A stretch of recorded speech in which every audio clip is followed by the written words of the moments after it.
ገለታው እንግዲህ አሁን ባለው ሁኔታ ኢቢኤስ ቴሌቪዥን ትልቅ አደጋ ውስጥ ገብቷል።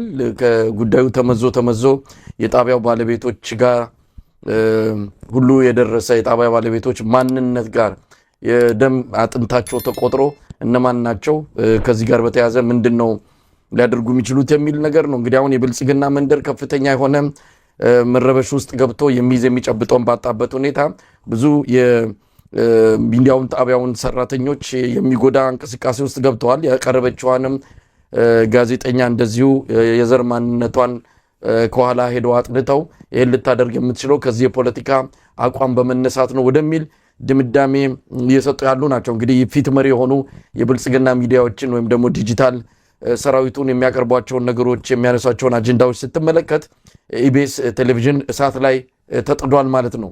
እንግዲህ እንደሚባለው ከሆነ ኤርትራውያን ናቸው ባለቤቶቹ። ስለዚህ አሁን ካለው የኢትዮጵያና የኤርትራ ፍጥጫ ጋር ሁሉ አገናኝተውታል። ጋዜጠኛዋን በተወሰነ ደረጃ የኤርትራዊ እንትን አላት የዘር ሐረግ አላት በሚልም ይሄ ጉዳይ ቀጥታ የኤርትራን አሁን ከኢትዮጵያ ጋር የገባችበትን ከአብይ አህመድ ጋር ያለውን ፍጥጫ ሁሉ እያነሱ የሚገልጹ ወገኖች አሉ። እዛ ውስጥ አንገባም፣ እሱ ምናልባት በማስረጃ ማስደገፍ የማንችለው ስለሆነ።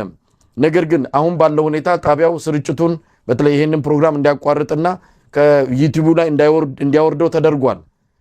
በሚቀጥሉት ቀናት ውስጥ ስለሚወሰደው እርምጃ ከጠቅላይ ሚኒስትሩ ጽህፈት ቤት በኩል የሚሰጠውን ጠብቁ ነው የተባሉት። በለገሰ ቱሉ አማካይነት የተነገራቸው ምናልባት ጣቢያውንም እስከ መዝጋት ሊሄዱ ይችላሉ ወይስ የተወሰኑ ከጣቢያ ውስጥ የሚመቱ ሰዎች ይኖራሉ? ምናቀው ነገር የለም። ለመንግስት ግን ከፍተኛ ዱብዳን የሆነበት ለአገዛዙ ከምንም በላይ እርቃኑን የሚያጋልጥ ሆኖ ነው ያገኘውና ያንን ለመሸፈንና ለመደባበቅ ከፍተኛ ርብርብ እየተደረገ ይገኛል። ለዚህም ነው ዶክመንተሪ ፊልም ማዘጋጀት የተፈለገው።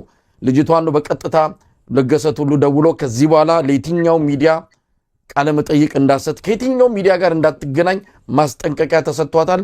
በቅርብ የደህንነት ክትትል ውስጥ ነው ያለችው ወዴትም መንቀሳቀስ በማትችልበት ሁኔታ።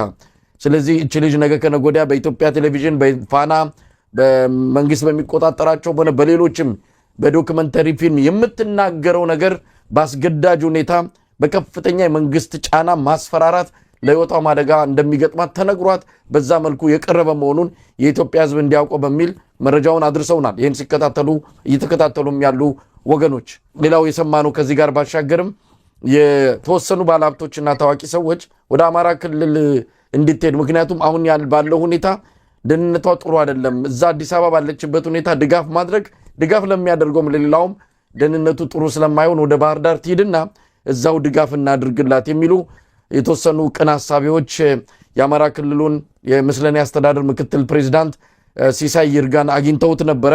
እሱ ያላቸውም ነገር ቢኖር ወደ አማራ ክልል ከመጣች እንበጠበጣለን፣ አመጽ ይቀሰቀሳል፣ ጽንፈኛው ይጠቀምባታል፣ ስለዚህ ባለችበት እርዷት የሚል ምላሽ ሰጥቷቸዋል። ሆነም ቀረም ጉዳዩ አሁን ከፍተኛ መነጋገሪያ ሆኗል። የአማራ ህዝብ የሚያደርገው ትግል የአማራ ህዝብ ብረት ያነሳበት ምክንያት እንዳለው ማሳያም ተደርጎ እየተጠቀሰ ነው። የአማራ ህዝብ ምክንያት ስላለው ነው። ምክንያት አለው ብረት ያነሳበት። ግን ላነሳው ኮዝ መሳይ ለኮዟ ያን ተጨማሪ ምክንያት ማአት ምክንያቶች እኮ ናቸው ያሉት ያ ህዝብ ላይ የሆነ ያለው መሳይ በማንነታቸው እህቶቻችን የሚሰቃዩባት ምድር፣ በማንነታቸው ወንድሞቻችን የሚሰቃዩባት ልጅ አማሮች ብቻ አይደሉም ኢትዮጵያውያን በአጠቃላይ መከራቸውን የሚያዩባት ምድር ነው ያለችው። ስለዚህ ኢትዮጵያውያን ታጥቀው መታገላቸው ፍትሃዊ ነው በአጠቃላይ መሳይ። ገለታው ምናልባት ሐሳብን በደንብ እንድትገልጸው በሚል ነው እንግዲህ የዚች ልጅ ታሪክ ሌሎችም አሁን ወዴት ነው ያሉት የሚል ለመደበቅ በየብልጽግናው መንደር የሚደረገውን እንቅስቃሴ የሚያየን ስለሆነ ነው ነገሩን ለማድበስበስ። ከምንም በላይ ጅራፍ ራሱ ገርፎ ራሱ ይጮሃል እንደሚባለው ራሳቸው ከምንም በላይ ጩኸት አድምቀው ያሉበት ሁኔታ ነው። በዚህም በዛም እየተረባረቡ ነው። ምንድነው አንድ አባባልም አለ፣ ጫንቃይን ተገርፌ ጨርቄንም ተገፍፌ አይነት ሁለት አይነት በደል ነው አሁን እቺ ልጅ እየደረሰባት ያለው። የሁሉ ስቃይ ካየች በኋላ ደግሞ አሁን በብልጽግናው መንደር የመጣው አጠቃላይ በጣም አስቀያሚ የሆነ የስም ማጥፋት ዘመቻ ስትመለከት እውነት ለመናገር እነዚህ ሰዎች ከሰው ነው ወይ የተፈጠሩት? እንግዲህ አብይ አህመድ ስልጣን ላይ ከመጣ በኋላ ምን ያላየነው ነገር አለ? እስቲ ምድር ላይ አለ የሚባለውን ጭካኔ ኢትዮጵያ ላይ ያየችው ምንድነው? እስቲ ያልሞከርነው ነገር ምን አለ? እውነት አሁን አብይ አህመድ በዚህ አይነት ምን ሞራል ኖሮት ነው ወጥቶ ለዛውም ሌላው ይቅር ጽድቁ ቀርቶ በወጉ በኮነኑናል ሌላውም ይቅር ወጥቶ ሌላውን ለመስደብና ለመዝለፍ ምን ሞራል አለው? እንዲህ አይነት ሀገር ፈጥሮ እንዲህ አይነት የኢትዮጵያን ህዝብ መቅኖ ማሳጣት፣ የኢትዮጵያን ህዝብ በኑሮ ውድነት፣ በጸጥታ፣ በተለያዩ ችግሮች መከራ ማብላት፣ ይህን ነው የአብይ አህመድ ስጦታ።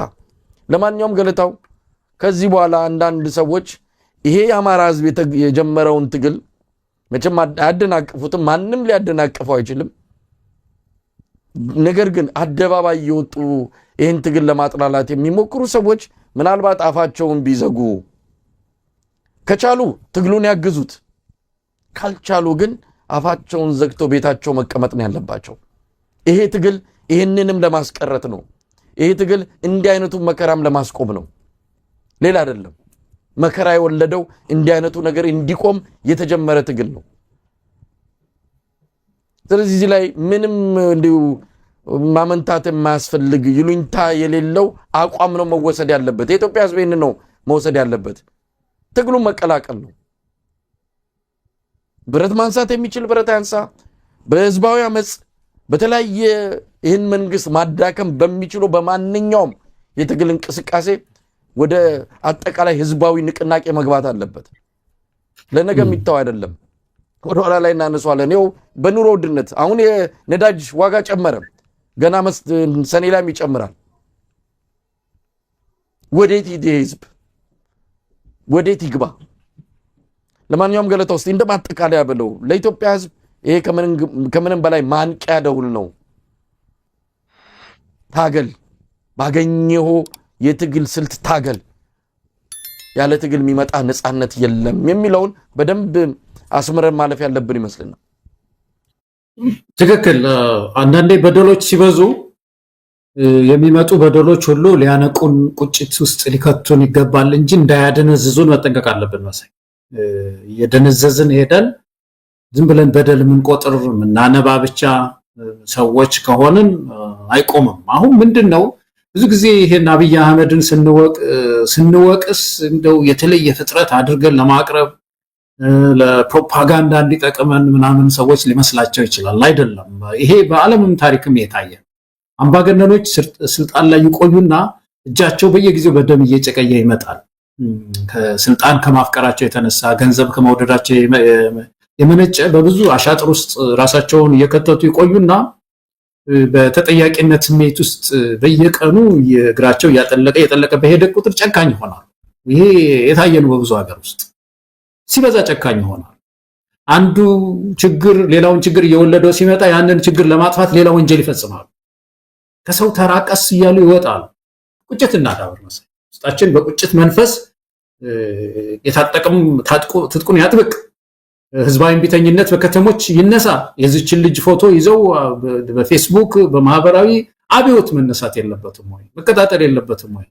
ቁጣ፣ ህዝባዊ ቁጣ ያስፈልጋል። ይሄ ከባህላችንም ጋር የማይሄድ ነገር ስለሆነ መሳይ እንግዲህ ገለታው ልጅቷ ያለችበት ሁኔታ እናቅም። አሁን በመንግስት የጸጥታ ኃይሎች የቅርብ ክትትልና ማንም እንዳያገኛት የተደረገች በመሆኑ አሁን እሷንም ለማገዝ የተጀመሩ አንዳንድ እንቅስቃሴዎች አሉ። የባንክ ሂሳብ ቁጥሯን ተለቆ ሰዎች እንዲረዷት እየተደረገ ነው። አገዛዙ ይህንንም ለማጨናገፍ ብሎም ሁሉን ነገር በቁጥጥሩ ስር ለማድረግ እየሄደ ነው ያለበት ሁኔታ እንዳለን የሰማ ነው።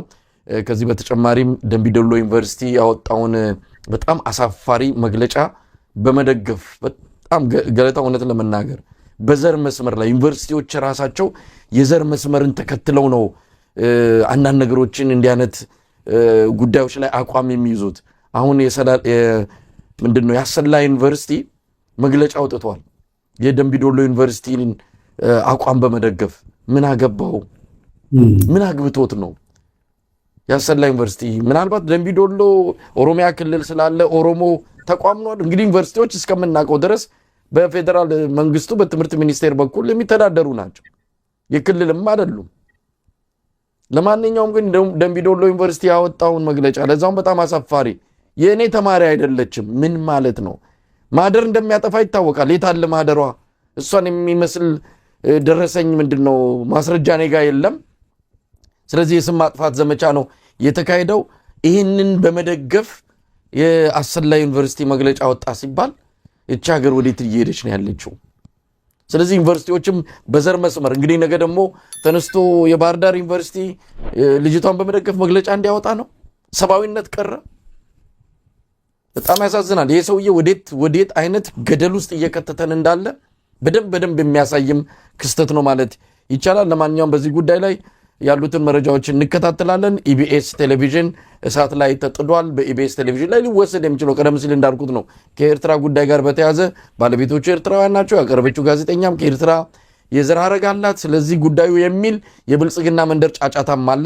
ጉዳዩን ከፍ ሊያደርጉት እንግዲህ ሰበብ እየፈለጉም ከሆነ ይሄ ሰበብ ሆኖ ከኤርትራ ጋር ሊያጋጭ የሚችልበት ምንም ምክንያት የለም።